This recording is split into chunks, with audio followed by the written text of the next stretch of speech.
Hello friends, Radhe Radhe. Welcome to my channel. और आज ना मैंने एक इनिशिएटिव स्टार्ट किया है जिसके अंदर मैं ना आपको मेरी पजल्स की अप्रोच बताऊंगी, डिफरेंट टाइप ऑफ पजल की। तो हम ना जितने भी टाइप की पजल्स होते हैं उनको कवर करेंगे प्री और मेंस के लिए, ठीक है। तो जैसे कि मान लो मैं पहली पजल करवा रही हूँ, डेजिग्नेशन बेस्ड है, तो सेकंड जैसे मैं हो सकता है कैटेगरी बेस्ड करवाऊँ, फिर डे वाइज, इस तरह से मैं वीडियो बनाऊँगी। तो 3-3 4-4 मिनट की वो वीडियो होगी, क्योंकि ना मैं इसमें ये अप्रोच आपको बताने वाली हूँ कि कैसे है ना हम जो पज़ल होती है ना उसको जल्दी से जल्दी सॉल्व कर सकते हैं 3 से 4 मिनट के अंदर अंदर। और जो बच्चे हैं ना उनको जो टाइम लगता है ना वो कैसे कम किया जा सकता है, क्या ऐसी अप्रोच हम फॉलो कर सकते हैं। तो हम ना स्टार्ट करते हैं। देखो, क्वेश्चन सबसे पहले समझने के लिए ना 2-3 चीज़ें अप्रोच के लिए आपको ध्यान रखनी चाहिए। देखो, क्वेश्चन रीड करना है तो जो ऊपर वाला पार्ट होता है ना वो आप ना स्कीमिंग करते हो उसकी, आपको समझ में आता है कि आप ओवरव्यू लेते हो, ठीक है। और आपको समझना होता है मेन पार्ट पे आपको जल्दी से जल्दी पहुंचना है, पहली चीज़। दूसरी चीज़ के लिए आपको क्या करना है कि ना जो एकदम ऐसे करेक्ट और एकदम सटीक इन्फॉर्मेशन दे रखी होती है ना वो आप ना पजल में डायरेक्ट नोट करते हो, मतलब जो डायरेक्ट इन्फॉर्मेशन होती है। और जो इन्फॉर्मेशन आपको पता नहीं है, समझ में नहीं आ रही है, उसको आप ना साइड में नोट करते हुए चलते हो। ऐसा नहीं है कि हाँ हम डायरेक्ट पजल में कर ले या हम ना पहले नोट करें फिर पजल में करें, आपको कुछ नहीं समझना है। दोनों में से आप कुछ एक चूज़ नहीं कर सकते हो, ठीक है। तो मैंने ये सोचा है कि जो डायरेक्ट इन्फॉर्मेशन होगी वो उसमें पुट करो और अदर इन्फॉर्मेशन को साइड में लिखते चलो, और इस तरह से ना पजल को सॉल्व करना होता है।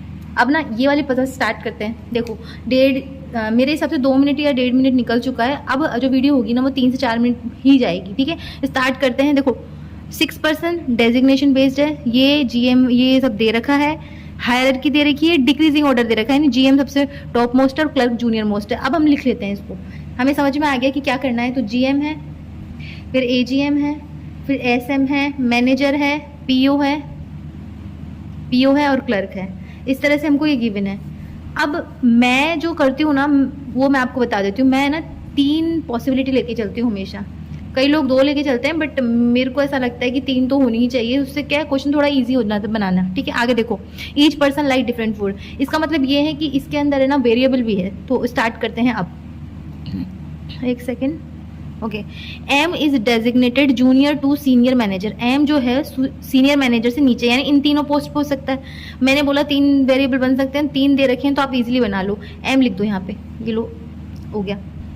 Only 2 person are designated between the one who like dosa और एम। एम और डोसा में 2 का गैप है, इसमें नीचे नहीं आ सकता, 2 का गैप लिखो और डोसा ऊपर लिख दो। एक सेकेंड, मैंने कुछ गलत करा है क्या? जीएम है, एजीएम है, एसएम है, मैनेजर है, पीओ है और क्लर्क है, ठीक है। Only 2 person are designated between the one who like dosa और एम। एम और डोसा, यहाँ पे डोसा आ जाएगा, ये 2 छोड़ के यहाँ पे डोसा आ जाएगा, ये 2 छोड़ के यहाँ पे डोसा आ जाएगा, इजी है। आगे लिखा है the one who likes egg is 2 person junior to the one who like dosa. 2 person junior का मतलब है एग का गैप, ठीक है। यानी कि डोसा से एग छोड़ के एग नीचे आएगा। तीनों में आप नोट कर दो। आगे लिखा है as many person senior to the one who likes egg as junior to N, यानी एग से सीनियर जितने हैं एन से जो जूनियर है वो उतने होंगे। एग से सीनियर 2 है तो एन से सीनियर, यहाँ एन आना चाहिए पर एक एम लिखा हुआ है तो ये वाली पॉसिबिलिटी वैसे भी हट गई। अब हमारे पास 2 ही पॉसिबिलिटी बची है, यानी एग के ऊपर 3 है तो यहाँ पे भी 3 जाएंगे और यहाँ एन आएगा। एग के ऊपर कितने हैं? 3 4 है तो 1 2 3 4 यहाँ पे एन लिख दो। आगे लिखा है only 1 person is designated between N और पी। एन और पी यहाँ नहीं आ सकता, एन पी ऊपर आ सकता है, यहाँ नहीं आ सकता, यहाँ आ जाएगा। आगे लिखा है who likes neither chaat NOR biryani. Who का मतलब पी की बात कर रहा है, तो पी जो है चाट नहीं हो सकता और बिरयानी भी नहीं हो सकता। आगे लिखा है O is immediately junior to P. O is immediately junior to P.